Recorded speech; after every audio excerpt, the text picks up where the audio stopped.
This week, I wanted to bring a little more life into the residential district of our Roman city here. So instead of static characters, I decided to start building out some fully animated NPCs.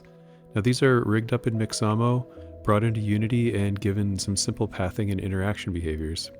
Nothing over engineered or anything like that, just practical steps to turn placeholder models into something that feels a little bit more alive. In this video, I'll walk through the entire workflow, from prepping the models to getting them walking, talking, and interacting inside the scene. So we're going to start here like I usually do inside a 3D AI Studio using the Nano Banana Pro image editing model here. And so I went through a few different prompts trying to create some, stylized, realistic looking Roman NPCs here. And this guy in particular, now this is an issue that I run into quite frequently. You can see how his sleeves kind of droop low like that, and this causes issues in animation and rigging. So I just went ahead and cleaned that up in GIMP there. So here are a few of the other NPCs that we're going to be creating. Now, like I said, I kind of went through a few different prompts to get these in 3D AI Studio. So what we're going to do here is pull this into the image to 3D tool inside of 3D AI Studio, and I'm choosing the Hunyan 3.0 low poly, and I always choose quadrilateral quad trimix as well. This seems to give the best results. I leave the face count as auto, and as you can see here, the textures are pretty solid. The geometry's really good here for a AI generated model. So this one, usually they come around 12, 13,000 faces or something like that, which is very reasonable for an NPC. Now I'm going to mixamo.com here, and I've uploaded the character model. I did convert it to an FBX file before that, so you need to make sure that it's FBX before you bring it into Mixamo. And all you have to do here is place the markers and click next, and it'll get your character all rigged up and ready to be animated. So you can see here our old Roman man here, he's ready to be rigged and animated. So the other nice thing about Mixamo is it has a lot of free animations that you can pull from. So I wanted this guy to look, kind of like an older man, just a little hunched over, kind of standing on a corner somewhere. So I went ahead and got that animation from Mixamo and embedded it inside of the FBX file. You can just download the whole thing at once. And so now we're pulling them into our Unity scene here. And I missed this on camera, but basically I just dragged the animation onto the character in the scene, and it automatically creates a animation controller for you. So that'll get assigned by default, and then you can see here I'm just choosing a couple options here. I'm checking the loop time, so his animation will loop over and over, and then I want him to be baked into the pose. So that's just in the FBX, you can select the animation there. So here he is in the scene. He doesn't move around too much, but even just a little bit of movement like this makes characters look pretty lifelike and just, makes the scene feel more interactive.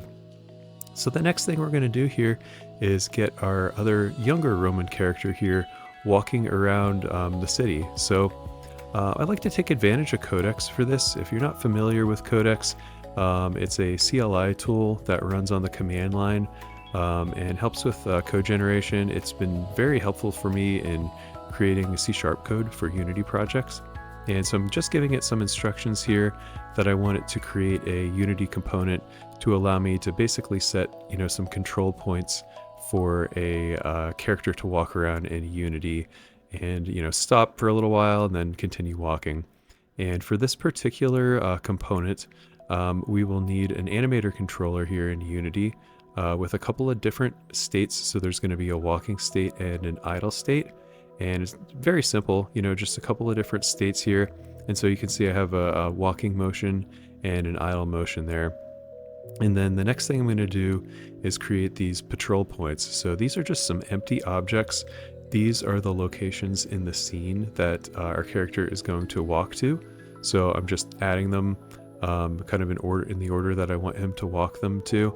And by the way, I will share a link for the patrol component in the description on my GitHub page if you want to check it out. If you want to use it in your own scene, you're more than welcome to do so. But you can see here, I'm just creating these waypoints and kind of placing them around the blocks. So the idea is this guy's just kind of patrolling around. There's not really a whole lot to it, other than making him look like he's walking around the city and making it look a little bit more alive. So once I have these created, then what I'll do is I will add them to the component. There's basically a list of waypoints you can see in the bottom right there. So I have maybe 4 or 5 points for him to go to. Now, you can see I also added a nav mesh agent to the character model itself. This is just a way to tell AI behaviors inside of Unity how to walk around and how to move around in the scene. So you want to make sure that you have that on any character that's walking. And I also have an empty object in the scene that I just called nav mesh, and I added a nav mesh surface to that. And you want to always add one of these if you have any characters walking around, and click that bake button, which will basically tell it here are the surfaces that you can walk on. So you can see here, once we got that all wired up, our character animations aren't the smoothest in the world, but it still looks pretty good. He's walking around the city. Like I said, this isn't meant to be anything fancy or super interactive or anything like that. This is really just trying to add some life to our little Roman city here. So there's some people in it kind of moving around and doing their thing. If this were in an actual game, these might just be non-interactable NPCs that kind of fill in, the empty space. So this next thing I wanted to show you is a kind of neat way to take advantage of an existing model where maybe you want to have different variations of the same character and have them look a little different. So I kind of chose a white robe for this guy on purpose, because what I'm doing is I'm selecting by color, and you can see there I can adjust the threshold a little bit just to select his clothing. So what we're going to do here is we're going to edit his texture and make that white clothing some different colors. So if I wanted to have 2 or 3 or 4 or more of these guys in the same scene, at least I could change the color of their robes so they look just a little bit different, inside the actual scene, and we can take advantage of the existing model. We don't have to create a whole new different model, which is also better for performance for the actual scene too, because we're not adding a bunch of unique meshes or anything like that. And I had to do a little bit of tweaking here, but you can see after I add the new texture and update the material that I have assigned to our character here, we'll just go ahead and drag that over. You can see it updates the color of his robe there. So it's not perfect. There's a few little pieces there. I have to go back and tweak the selection a little bit to get those. Yeah, that's kind of a nice, quick, and easy way to adjust the color. If you have an existing texture there, you can kind of play around with it, and you can see it looks pretty good, especially from a distance. So we're going to leave him with the light blue color there.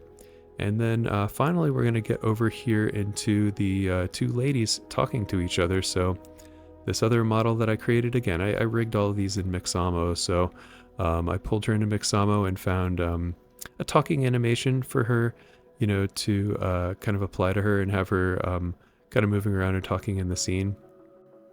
Now, her animator controller actually ended up being a little bit more complex. I ended up with 3 different idle states here. So I had 3 different talking animations that I downloaded from Mixamo, and they just kind of relay right after the other. So she goes from one to the next, and it just looks like she's kind of sitting there having a conversation with someone, and looks like she's talking to herself right now. So let's add our old lady there too, so they can sit there and chat with each other, and looks like they're having a lively conversation of some sort. So like I said, this is just to add a little bit of animation and life to our scene. It was feeling a little bit static and dull, and I just wanted to get a little bit of movement going on inside of our Roman city. So I hope you found this helpful.